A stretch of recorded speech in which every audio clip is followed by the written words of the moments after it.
तुलश्री सखी शिवे पापहरणी पुण्यदे नमस्ते नानुते नमो नारायण प्रिय नमो नमो विष्णु प्रियाये नमो नमः। मंगल मांगल्ये शिवे सर्वार्थ साधिके।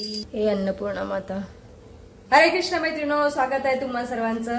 तर आज आहे सोमवार आणि आता वाजले सकाळचे 9 आणि मला खूप उशीर झालेला आहे स्वयंपाक बनवायला। फोंडजींना ऑफिसला जायचं आहे आणि या इथं मी कांद्याच्या पात शिजायला ठेवलेली आहे आणि या इथं काढा बनतो आहे, शिजतो आहे। तर आणि मना माझा मला मदत करतो आहे, ही तोंडली चिरून देतोय मना। आज तोंडल्याची भाजी, कांद्याची पात आणि या इथं ही मिरची आहे, ही बनवणार आहे। धन्यवाद मना। मना तुला सुट्टी ना बाबू आंजी। तर मी आता पटपट स्वयंपाक करून घेते कारण आज मला खूप उशीर झालेला आहे। तर आई मला सर्व करते तोंडल्याची भाजी, कांद्याची पात। मैत्रिणो, तुम्ही सुद्धा या जेवण करायला, छान असं पौष्टिक जेवण। हे आहे मनाचं ताट, लेले बेटा आले। आणि हे आहे माझं ताट, मी आपली बाजरीची भाकर आणि भाज्या खाते। तर मैत्रिणींनो, जेवण झाल्यानंतर मी 1 तास मोबाईल घेऊन बसले होते। व्हॉट्सअप पाहिलं, इंस्टाग्राम पाहिलं। मोबाईलचा मोह हातातून सुटत नाही, म्हणलं आता पटकन उठावं, नाहीतर काम आपली तशीच राहतील आणि उशीर होऊन जाईल। नंतर सुस्ती येते, मग झोप येते, म्हणलं नको, आळस करायचं नाही अजिबात। आणि मी आता कामाला लागते। तर या इथं मी दूध फोडते अगोदर पातेल्यामध्ये आणि गरम करायला ठेवते। भांडी पण तशीच पडलेली आहेत, किचन ओटा पण तसाच आहे। आणि या इथं अगोदर मी पाय पुसण्यात धुवायला टाकते। मी 2-3 दिवसातून एकदा पाय पुसण्या धुवायला टाकत असते आणि इथं स्वच्छ धुलेल्या पाय पुसण्या अशा ठेवत असते इथं एक। चला तर मग किचन स्वच्छ झालेलं आहे, तर दूध गरम करायला ठेवते। रे मशीन पण ओरडायला लागली, आले आले मशीन बाई आले, बंद करते। म्हणजे कपडे काढून ठेवते याच्यामधले। जी कोणी काही आणतं आणि इथंच ठेवतं। तर मैत्रिणींनो, माझा स्वयंपाक घरातील काय म्हणतात याला मराठीत काय म्हणतात, किचन ओट्याला किचन। मी ना आज शुद्ध मराठी बोलण्याचा प्रयत्न करते। आपल्या मराठी भाषेला अभिजात मराठी भाषेचा दर्जा मिळालेला आहे। आपली जी भाषा आहे ना मराठी भाषा, त्याच्यामध्ये खूप सारे इंग्रजी शब्द आहेत, पण मी आज प्रयत्न करते शुद्ध मराठी बोलण्याचा। तर हे स्वयंपाकघरातील ओटा मी स्वच्छ केलेला आहे। त्याच्यानंतर मी हे जे कपाट आहे याच्यावरती जी काच आहे ती स्वच्छ करण्याचा प्रयत्न करते। त्याच्यासाठी मी इकडचं सगळं उचलून इथं ठेवते ओट्यावरती आणि हे स्वच्छ करून घेते। अगोदर ह्या फ्रीजला मराठीमध्ये काय म्हणतात मला कळत नाही, काय म्हणतात फ्रीजला मराठीत काय माहिती, कमेंट करा। अरे फ्रीजला मराठीत शीतपेटी लक्षात, शीतपेटी सुद्धा स्वच्छ करून घेते कारण आमचं घर रस्त्याच्या बाजूलाच आहे, त्याच्यामुळे एवढी धूळ येते। तर असं 2-3 दिवसातून स्वच्छ करावं लागतं मला, काय करणार। बायपण भारी देवा, बायपण भारी देवा।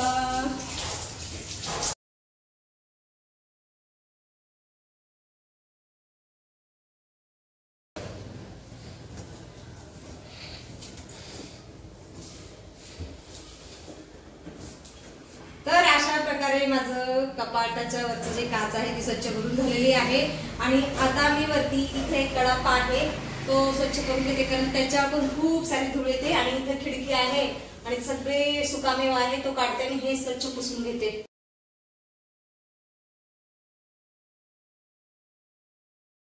तर अशा प्रकारे मी कडापा स्वच्छ केलेला आहे आणि त्याच्यानंतर ह्या बरण्या सुकामेव्याच्या थोड्याशा स्वच्छ करून ठेवते कापडाने कारण धूळ खूप असते याच्यावरती।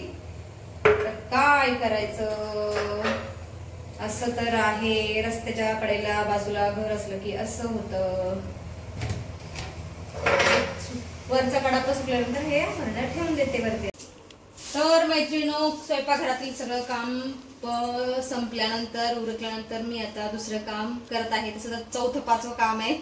तर ते काम आहे माझे 2 ब्लाउज कटिंग करायचं कारण आता सणवार आलेले आहेत आणि म्हणलं दिवाळीत मला वेळ नाही मिळणार तर दिवाळीच्या अगोदर शिवून घ्यावेत. तर आता ते कटिंग करते मी. ब्लाउज पीस अगोदर अस्तर कट करते. तर मी एक प्रिन्सेस कट ब्लाउज शिवणार आहे आणि एक आपला 2 पीस कटोरीचा. तर ही कटिंग प्रिन्सेस कटची आहे. मापाचे पेपर आहेत त्याच्यावर ठेवून आणि कात्रीनं कापून घेते. कट नाही करायचं. इंग्रजी नाही, मराठी बोलायचा, शुद्ध मराठी. है ना बेबी? हो ना बाळा, हो ना बाबू. तर अशा प्रकारे कटिंग करायची असती. तर मी आज फक्त कटिंग करणार आहे आणि नंतर ब्लाऊज शिवणार आहे. एक दिवस कटिंग करते, एक दिवस ब्लाऊज शिवते, कारण एकदम नाही होत आहे. कंबर खूप दुखते माझी. तर असं आखून घ्यावं लागतं अगोदर छानसं मापा ठेवून, नंतर मग कापायचं असतं. तर एका लाईन मधून अशी, एका ओळीमधून असे कापून घ्यायचे तुकडे जे आपण आखलेले आहेत अस्तरच्या वरती. तर हा ब्लाउज मी उद्या किंवा परवा शिवेल. आता याचं मराठीतलं काय म्हणायचं, तर हा जम्पर मी उद्या किंवा परवाच्या दिवशी शिवेल.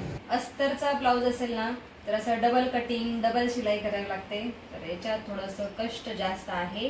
पण प्रिन्सेस कट जर असेल तर थोडंसं कष्ट कमी होतं, कारण शिलाई खूप सोपी आहे प्रिन्सेस कटची. तर माझ्यामुळं आईला परत भाकरी मळावी लागते. सकाळी माझ्यासाठी एक भाकरी केलेली, सकाळीच केली असतं बरं असतं. ऍक्च्युली काय झालं, रोज माझी शिल्लक राहते संध्याकाळच्या चपाती. तर मी काय केलं, आज कमी पीठ मळलं. म्हणलं मला रोज संध्याकाळी शिळी चपाती, शिळी म्हणजे सकाळची चपाती खाते संध्याकाळी. म्हणलं नको, त्याला ताजी भाकरी देत जाईल म्हणून मी आज कमी मळलं. नेमकं मनाने आज दुपारी जेवण केलं. 2-2.5 चपात्या खाल्ल्या, सकाळी 2-2.5. त्याच्यामुळे आता दादूसाठी एकच चपाती शिल्लक आहे. म्हणलं तू काळजी करू नको बाळा, मी भाकरी बनवून देते तुझ्यासाठी. म्हणजे क्या आहे, उलट दादाला ताजं जेवण मिळतंय, त्याची भाकरी मिळती त्याला खायला. फक्त आईचं जरा काम वाटलं. आणि आज मी जाम जाम जाम कामाने वैतागलेली आहे.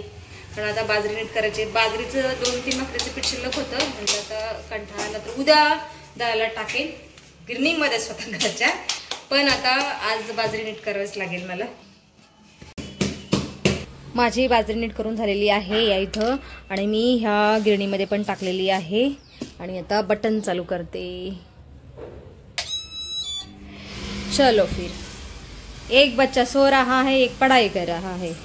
आणि मी ना आज जाम वैतागले, जाम थकलेली आहे.